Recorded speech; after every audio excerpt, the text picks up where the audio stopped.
오늘 대림절 셋째 주일, 넷째 주일 지나고 성탄절로 우리가 지키고 있습니다.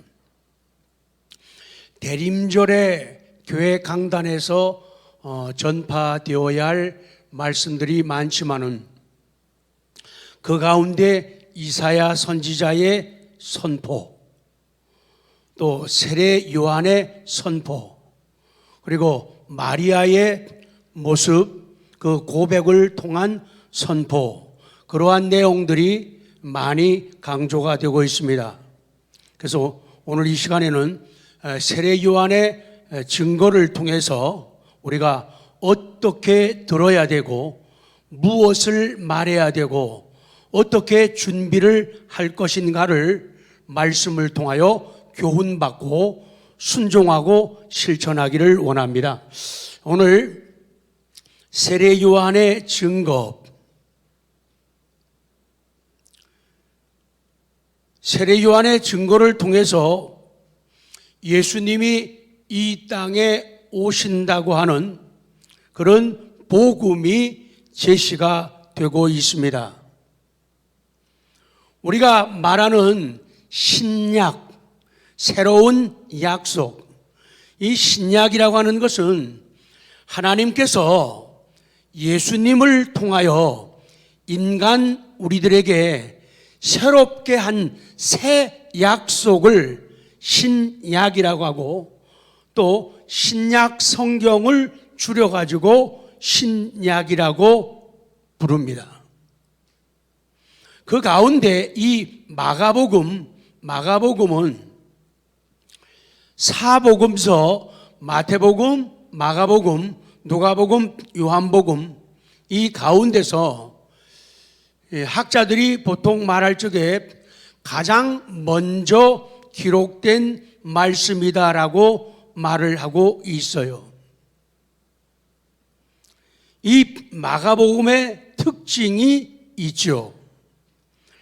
우리가 맨 앞에 기록되어 있는 마태복음이 왕으로 오신 메시아의 초점을 맞추고 있다면, 왕으로 오신 메시아의 초점을 맞추고 있다면, 오늘 본문 마가복음은 종으로 오신 메시아의 순환을, 고난을 중심으로 전개되고 있다는 사실입니다.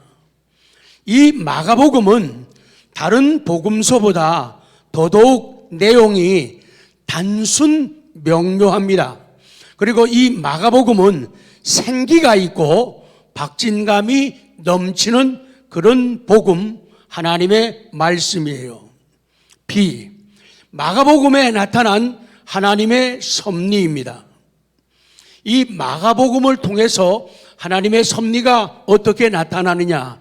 섭리라고 하는 것은 쉽게 표현을 하면은 하나님께서 하나님의 창조 사역, 우리들을 향한 구원 사역을 달성하기 위해서 우리 만들어진 인간들, 세상 피조 세계에 행하시는 하나님의 사역을 갖다가 섭리라고 말을 해요. 그래서 하나님의 이 섭리는 다 같이요, 보존, 통치, 협력, 하나님이 만드신 모든 피조물들을 하나님의 능력으로 보존하시고, 또 하나님의 능력으로 우리를 다스리시고, 그리고 우리들이 하나님의 역사에 대해서 협력함으로 말미암아 하나님께서 우리 피조 세계에 행하시는 사역이, 구원 사역이 진행이 된다, 그런 말씀이에요. 그래서 이 마가복음에 나타난 하나님의 섭리 1절을 다시 봅니다. 시작.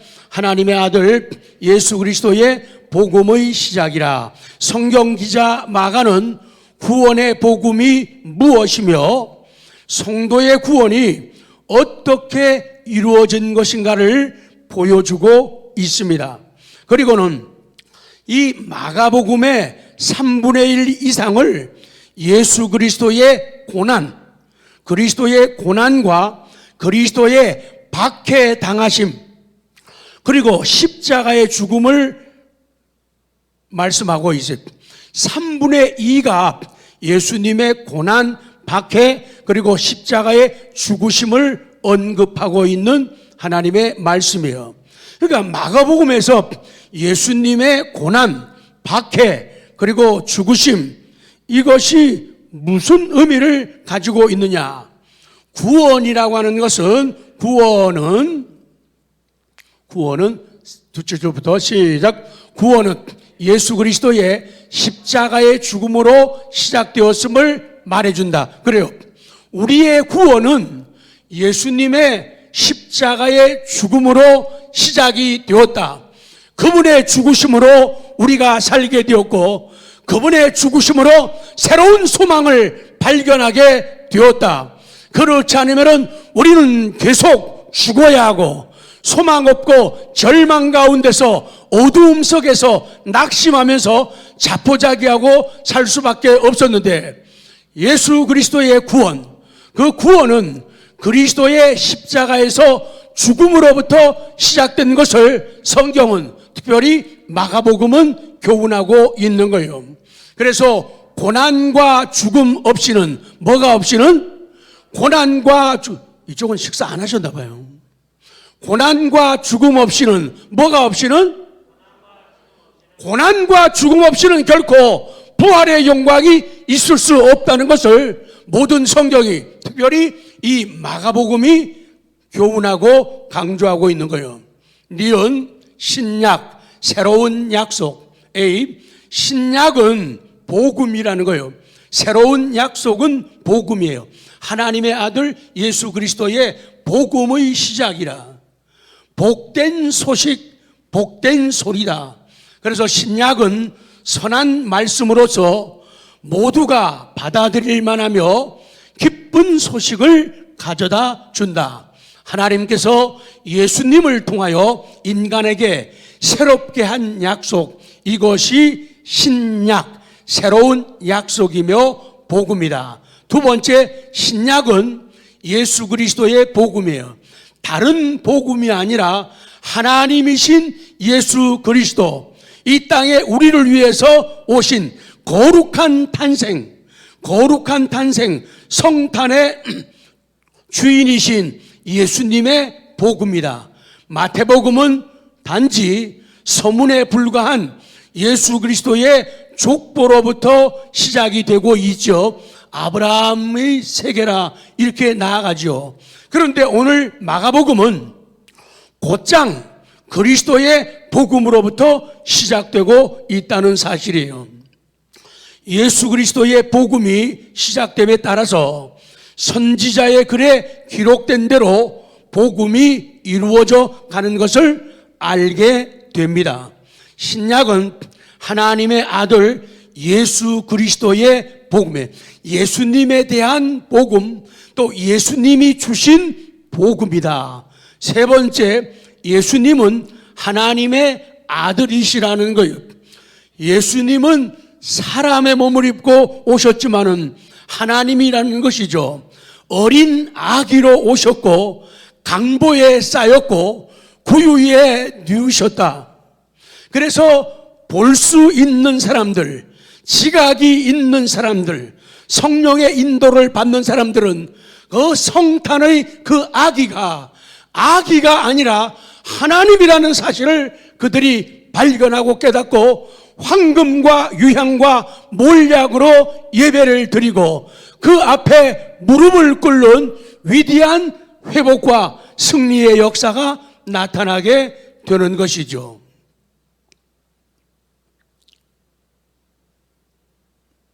복음은 이런 진리의 토대 위에 세워졌으며 또 이 사실을 증거하기 위해 기록이 되었다. 자, 두 번째, 신약과 구약의 관계입니다. 선지자 이사야의 글 마가복음 1장 2절 시작. 선지자 이사야의 글에 보라, 내가 내 사자를 내 앞에 보내노니 그가 내 길을 준비하리라. 모든 선지자 중에서 모두가 다 그렇지만은 특별히 강조할 수 있다면은 가장 복음적인 선지자는 이사야 선지자예요. 그는 직접 복음에 대해서, 직접 그리스도에 대해서 말씀을 하고 예언을 하지요.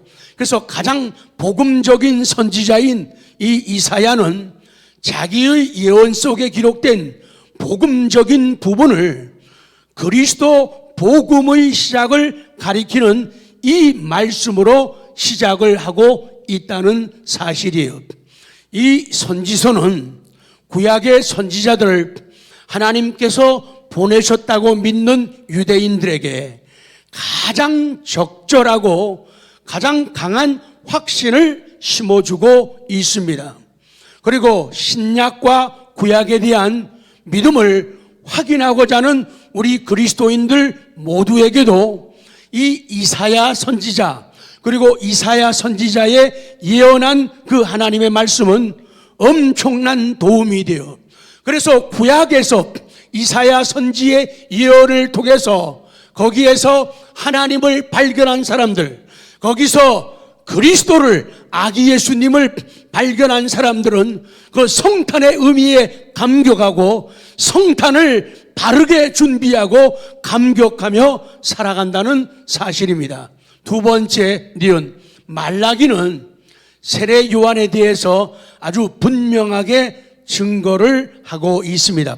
말라기서 3장 1절 시작. 만군의 여호와가 이르노라, 보라 내가 내 사자를 보내리니 그가 내 앞에서 길을 준비할 것이요 또 너희가 구하는 바 주가 갑자기 그의 성전에 임하시리니 곧 너희가 사모하는 바 언약의 사자가 임할 것이라. 2절 시작. 그가 임하시는 날을 누가 능히 당하며 그가 나타나시는 때에 누가 능히 서리요. 그가 금을 연단하는 자의 불과 표맥하는 자의 잿물과 같을 것이라. 그래서 예수님께서는 이 말씀에 주목해서 그것을 세례 요한에게 적용을 시켰던 거죠. 마태복음 11장 10절 시작. 기록된 바 보라 내가 내 사자를 내 앞에 보내노니 그가 내 길을 내 앞에 준비하리라 하신 것이 이 사람에 대한 말씀이니라. 이사야가 했던 예언을, 말라기가 했던 예언을 다시금 마태복음 기자도 마가복음 기자도 이것을 언급하고 있다는 사실이에요. 그렇습니다. 이 요한이 바로 그리스도의 길을 예비하도록 보내진 하나님의 사자다. 나는 누구인가? 너는 누구니? 답이 그거예요. 나는 누구인가? 너는 누구니? 아, 나는 그리스도의 길을 예비하도록 이 땅에 보내진 사람이다. 저의 사명, 여러분의 사명은 그리스도의 길을 예비하도록 보내신 하나님의 사자예요. 우리는 하나님의 종들이에요. 하나님의 사람들이에요. 그래서 성탄에 아기 예수님이 우리에게 성령으로 다시 임하시게 될 때 2000년 전에 그 역사 속에 오신 그 예수님이 성령의 역사로 우리 삶의 현장에 오시게 되는데 그 오실 수 있도록 우리가 길을 준비하는 사람이에요. 그래서 나 때문에 뭐라고요? 나로 인하여서 사람들이 예수님을 만날 수 있도록 그 일을 해야지 우리의 사명을 감당하는 것이다. 성탄이라고 말하면서 나만 캐롤을 부르고 나만 선물 앞에 앉아있고 나만 트리 앞에 앉아있게 되면 우리는 세례 요한과 같이 그리스도의 길을 예비하는 일을 하고 있지 않다는 것이죠. 내가 길을 예비해 가지고 우리 식구들이 내가 준비한 그 길로 걸어서 아기 예수님께 당도하도록 구주 예수님을 만날 수 있도록 내가 길을 예비해. 그렇게 예비하지 않으면 세례 요한을 인해서 사람들이 예수님 앞에 나오게 된 것처럼 나로 인해서 우리 가족들이 주변의 이웃들이 예수님께 나오도록 해야 돼요. 예수님이 내가 곧 길이라고 말씀하신 것처럼 그 길을 믿는 사람들은 예수님의 길을 따라서 또 다른 길을 만들어 가는 거예요. 옆에 분들에게 나는 길 닦는 사람입니다. 시작. 자기도 길 닦는 사람이야. 시작. 이게 세례 요한의 사명이다. 디귿. 외치는 자 세례 요한. 마가복음 1장 3절 시작. 광야에 외치는 자의 소리가 있어 이르되 너희는 주의 길을 준비하라. 그의 오실 길을 곧게 하라. 기록된 것과 같이 그러는 거예요. 너희는 주의 길을 준비하라. 그의 오실 길을 곧게. 길이 곧게 되어 있지 않고 구불구불하고 그리고 높은 산처럼 되어 있고 골짜기처럼 낮아져 있는데 그것을 우리가 평탄케 하라는 거예요. 내가 평탄케 할 때 그 길을 걸어서 사람들이 왕을 접견하듯이 그리스도를 왕으로 접견하고 만날 수 있다. 이사야서와 말라기서에 있는 그 구절이 본문에서 인용되고 있어요.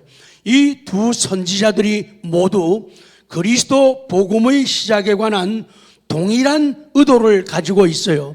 동일한 의도를 가지고 세례 요한의 사명을 언급하는 거예요. 그러면서 우리에게도 이 말씀이 생활 속에 적용되기를 성령 하나님께서 기대하고 계시는 거죠. 세상이 너무 타락했다. 세상이 너무 타락했기 때문에 그리스도가 활동할 수 있는 공간이 만들어져야 돼요. 그리스도가 오실 수 있는 공간이 그 길이 만들어져야 된다. 그 공간을 만드는 게 내가 할 일이고 그 길을 만드는 것이 내가 할 일이다. 그 말씀이요. 세례 요한을 보내시면서 그리스도의 오심과 사역에 앞서서 그리스도의 길을 예비하도록 적절한 배려를 베푸셨어요. 사람들의 그릇된 판단과 삐뚤어진 마음이 고쳐져야 그릇된 판단이 고쳐지고 삐뚤어진 마음이 고쳐져야 그리스도의 길이 평탄케 된다. 그래서 내 마음의 길이 고쳐져야 돼요. 삐뚤어진 마음의 길. 좋게 생각하고 아름답게 받아들일 수 있는 마음은 곧게 된 마음이죠. 그러나 삐뚤어진 마음은 진리도 왜곡하고 받아들이지를 않게 되죠. 그릇된 판단이 그리스도를 알아보지 못하게 만들죠. 옛날 이스라엘 백성들이 가나안 땅으로 들어가기 위하여 어디를 지났죠? 광야를 지났던 것처럼 그리스도가 오시는 길도 광야 같은 이 세상에 예비되어 있다. 너희가 길이 되어라. 너희가 길을 만들어라. 사랑하는 성도 여러분, 대림절을 보내면서 성탄을 앞에 두고 그리스도를 따르는 우리의 길도 마찬가지입니다.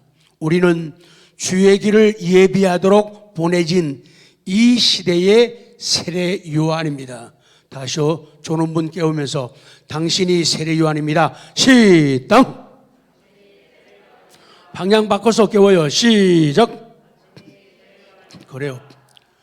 그 말 들을 때 은혜가 되는 사람들은 정신이 바짝 나 세례 요한이다. 길을 준비해야 돼. 길을 닦아야 돼. 마태복음 3장 3절 시작. 그는 선지자 이사야를 통하여 말씀하신 자라. 일러스되 광야에 외치는 자의 소리가 있어 이르되 너희는 주의 길을 준비하라. 그가 오실 길을 곧게 하라 하였느니라. 아멘. 결론입니다. 마가복음은 예수 그리스도께서 그처럼 고난을 받으셨으나 마침내 이를 이기고 승리하셨습니다. 이기고 승리하셨듯이 우리 성도들도 뭐를 당하나 고난을 당하나 예수 그리스도 안에서 승리할 수 있음을 기억해야 됩니다. 그걸 강조하면서 고난 중에 있는 로마 성도들을 위로하고 격려했듯이 우리들도 고난 가운데 있는 성도들을 위로하고 격려해야 돼요. 옆에 분들에게 힘내라 힘, 시작, 막 힘내라 힘, 힘내라 힘, 힘내라 힘, 힘내라. 위로하고 격려하는 것이 대림절에 할 일이고 성탄을 준비하는 사람들이든 아기 예수님 오시는데 길을 준비하는 거예요. 그래서 힘내라고 격려하는 거예요. 격려하는 거예요. 괜찮아, 할 수 있어, 이길 수 있어, 너 할 수 있어, 너는 잘할 수 있어, 전에도 이겼잖아, 앞으로도 이길 거야, 잘 될 거야. 근데 안 될 사람들은 잘 될 덕이 없다는 거예요. 안 됐다는 거예요. 너는 꼬였다는 거예요. 너 이제 망했다는 거예요. 너는 죽어간다는 거예요. 무너지고 있다는 거예요. 그건 복음이 아니에요.